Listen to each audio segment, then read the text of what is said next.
Assalamualaikum warahmatullahi wabarakatuh. Saya Amelia Putri Hasanah dari Program Studi Pendidikan Matematika 2022 akan membahas terkait pilar kehidupan berbangsa dan bernegara.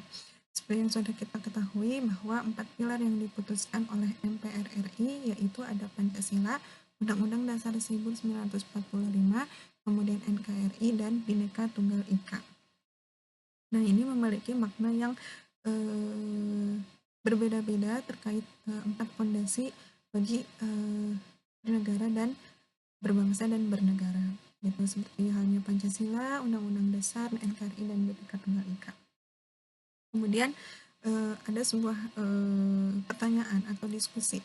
4 pilar kebangsaan yang disahkan oleh MPR RI tidak mencantumkan Sumpah Pemuda yang digunakan sebagai pedoman kehidupan berbangsa dan bernegara. Nah, pertanyaannya apakah perlu dicantumkan Sumpah Pemuda itu menjadi menjadi pilar kelima bagi kehidupan berbangsa dan bernegara. Nah, seperti yang sudah kita ketahui, kita mengenal terlebih dahulu terkait Sumpah Pemuda.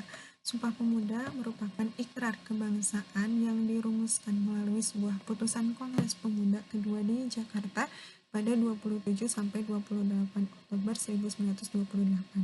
Ikrar ini adalah pernyataan kebangsaan pemuda Indonesia dari berbagai latar belakang daerah, suku, dan agama, menyatukan keyakinan mereka bahwa tumpah darah bangsa dan bahasa persatuan ialah Indonesia. Keyakinan itu lalu disebarluaskan untuk dijadikan asas bagi semua perkumpulan kebangsaan Indonesia setelah peristiwa Kongres Pemuda kedua. Nah, isi dari Sumpah Pemuda itu sendiri, yang pertama ada kami putra dan putri Indonesia mengaku bertumpah darah yang satu tanah Indonesia. Kedua, ada kami putra dan putri Indonesia mengaku berbangsa yang satu bangsa Indonesia.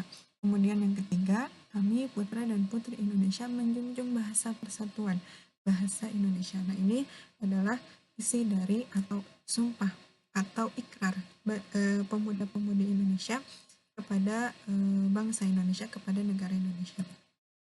Nah, maka pertanyaannya kita balik lagi tadi, apakah perlu dicantumkan Sumpah Pemuda ini menjadi pilar kelima bagi kehidupan berbangsa dan bernegara?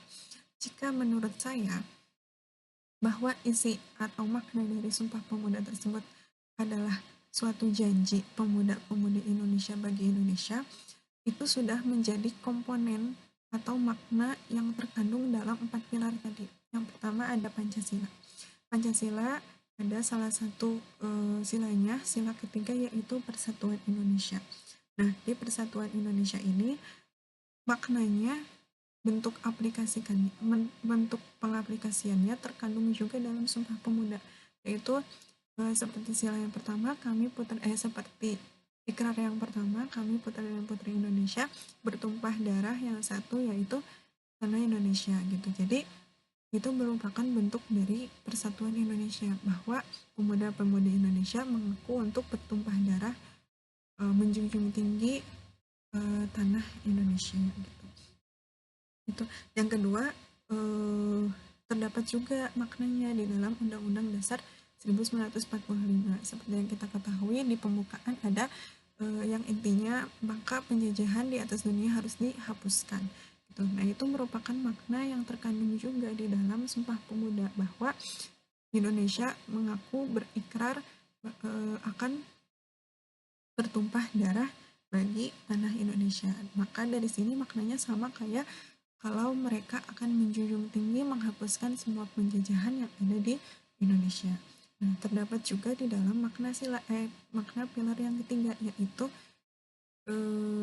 NKRI, Negara Kesatuan Republik Indonesia. Nah, ini maknanya juga terkandung dalam Sumpah Pemuda, yaitu bahwa mereka akan menjunjung tinggi mengikrarkan mereka akan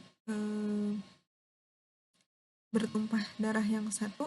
Nah, seperti yang kedua, mengaku berbangsa yang satu, bangsa Indonesia. Nah, itu merupakan wujud dari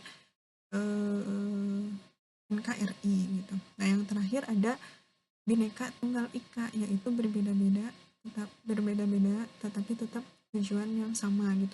Jadi meskipun mereka berbeda ras, suku, dan bangsa, tapi mereka adalah bangsa Indonesia yang satu gitu. Makanya ini juga terdapat maknanya di Sumpah Pemuda, bahwa menyebutkan bahwa putra-putri Indonesia menjunjung bahasa persatuan yaitu bangsa Indonesia. Gitu. Jadi mereka jadi Sumpah Pemuda ini merupakan maknanya maknanya terkandung di dalam 4 pilar tersebut. Bentuk pengaplikasiannya terkandung juga di dalam 4 pilar berbangsa dan bernegara yang sudah diputuskan oleh MPR RI. Jadi menurut saya eh, tidak perlu dicantumkan menjadi pilar kelima bagi berbangsa dan bernegara, tapi Sumpah Pemuda menjadi komponen atau makna yang terkandung di dalam 4 pilar tersebut. Makna yang paling penting menjadi asas bernegara yang terkandung dalam 4 pilar yang sudah diputuskan oleh MPR RI. Jadi kesimpulannya, Sumpah Pemuda adalah asas yang paling penting dan menjadi ikrar bagi pemuda-pemudi Indonesia, bagi bangsa Indonesia, dan menjadi maknanya sama seperti 4 pilar yang terkandung yang sudah diputuskan oleh MPR RI. Nah, itu menurut pendapat saya. Maaf apabila ada kekurangan. Semoga video ini bermanfaat. Wassalamualaikum warahmatullahi wabarakatuh.